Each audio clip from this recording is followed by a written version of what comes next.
Assalamualaikum warahmatullahi wabarakatuh. Perkenalkan, nama saya Julita Yulstari dari Prodi D3 Kebidanan kelas B tingkat 1 semester 1. Di sini saya akan menjelaskan tentang sistem reproduksi wanita.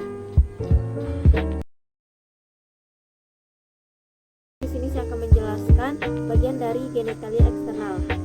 Di sini saya akan menjelaskan yang pertama yaitu terdapat bagian dari mons pubis.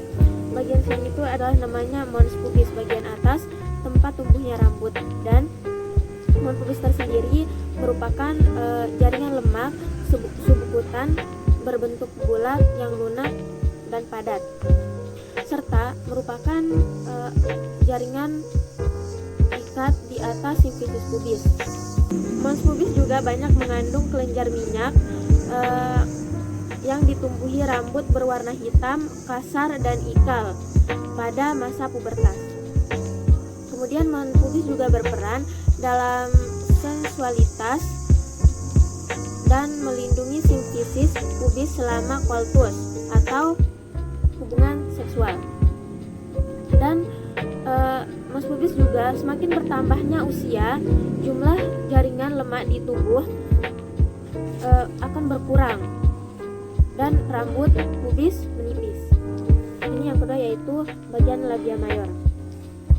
Yang di sini adalah bagian labia mayor yang terdapat di luar ini, dan terdapat dua bagian kulit yang melengkung panjang yang menutupi lemak dan jaringan ikat yang menyatu dengan mons pubis. Labia mayor juga memanjang dari mons pubis ke arah bawah, mengelilingi labia minor, berakhir di premium di garis tengah.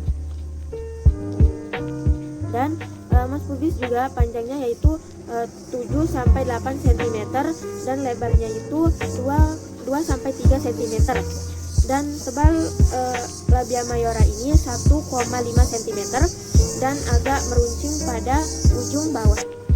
Dan bagian labia mayora ini juga berfungsi untuk mengandung suplai kelenjar sebasea dan banyak kelenjar keringat, serta banyak mengandung pembuluh darah. Terus di sini selanjutnya di sini ada bagian yaitu labia minora. Labia minora terletak di antara dua labia mayora ini dan merupakan lipatan kulit yang panjang, sempit, dan tidak berambut. Kemudian pembuluh darah yang banyak membuat labia berwarna merah, dan memungkinkan labia minora ini membengkak, dan bila ada stimulus emosional dan stimulus fisik. Ruangan antara labia minora ini disebut vestibulum.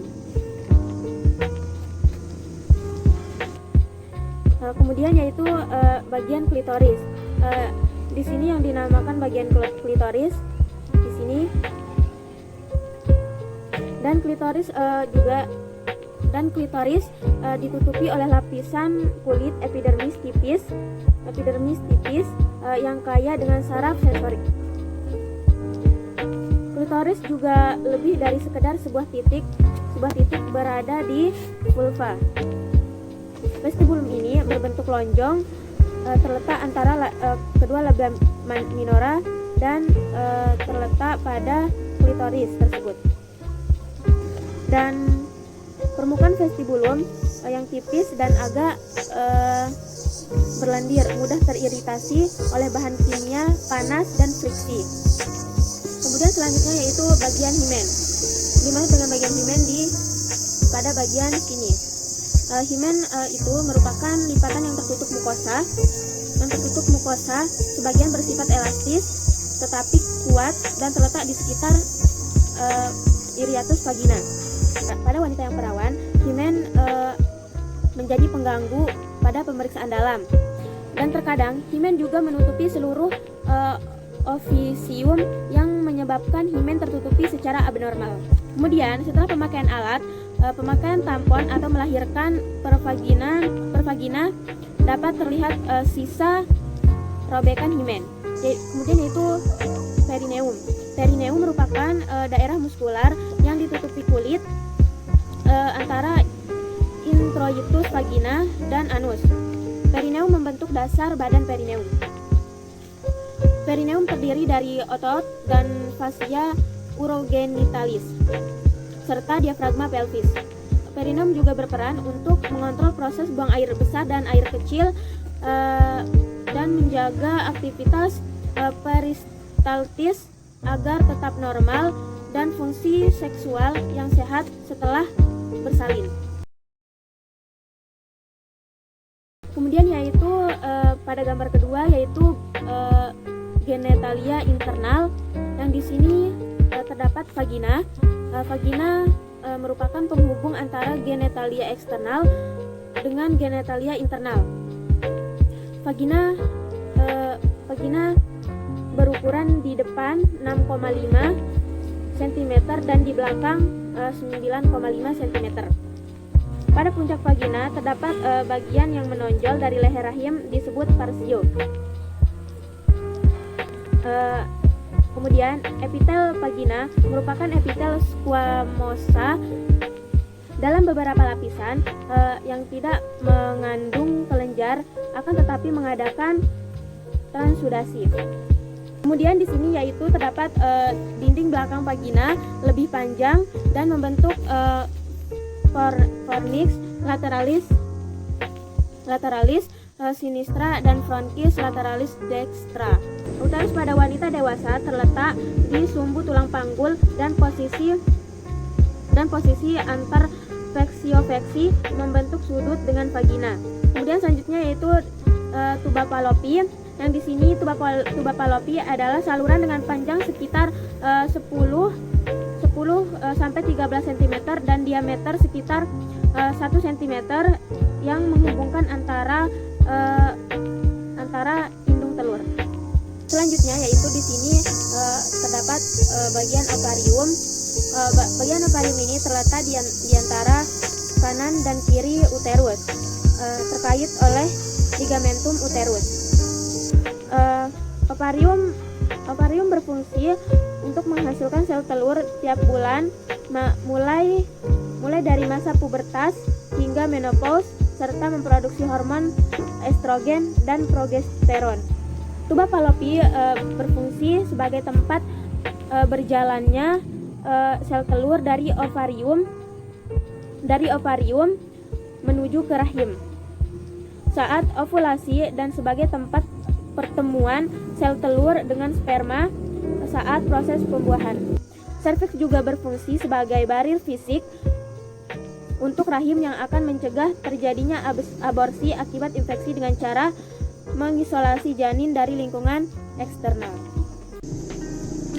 Baik, di sini kita akan membahas tentang otot, yang dimana terdapat gambar otot di sini bisa dilihat sendiri, dan otot dengan panggul bagian luar yang pertama yaitu namanya musculus sphincter ani externum, dan yang kedua namanya musculus bulbo cavernosus melingkari vagina, dan yang ketiga ada namanya musculus parinea transversus superficialis.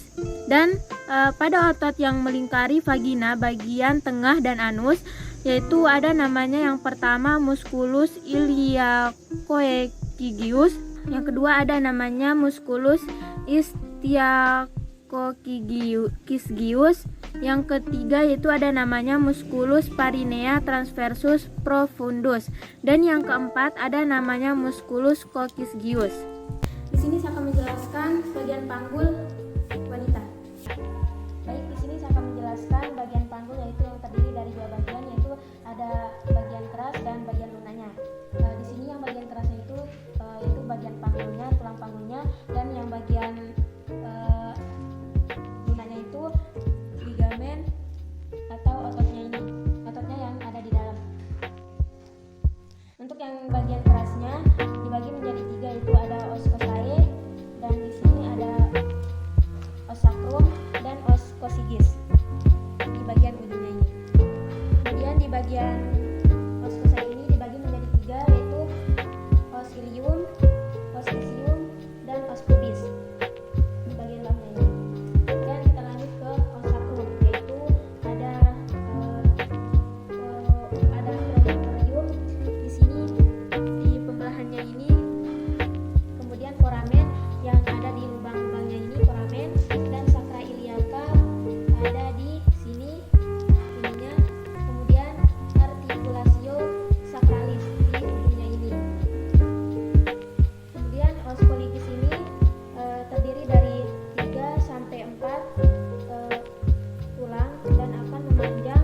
fleksibel 1-2 cm. Selanjutnya yaitu stisium, yaitu yang terbagi menjadi 5, yaitu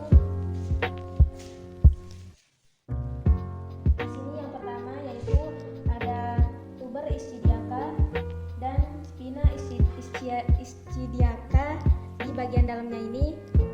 Kemudian ada istidiaca incisura mayor di bagian sini. Kemudian yang untuk minornya di bagian sini.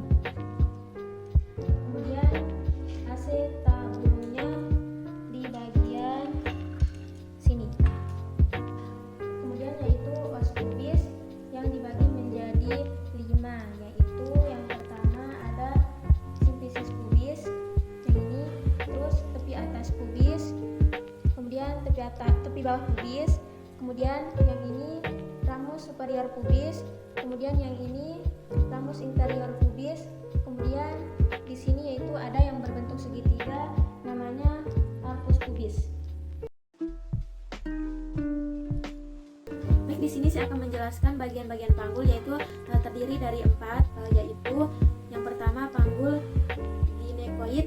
Yang ini panggul ginekoid adalah panggul yang ideal, diameter antroposterior sama dengan diameter transversa bulat.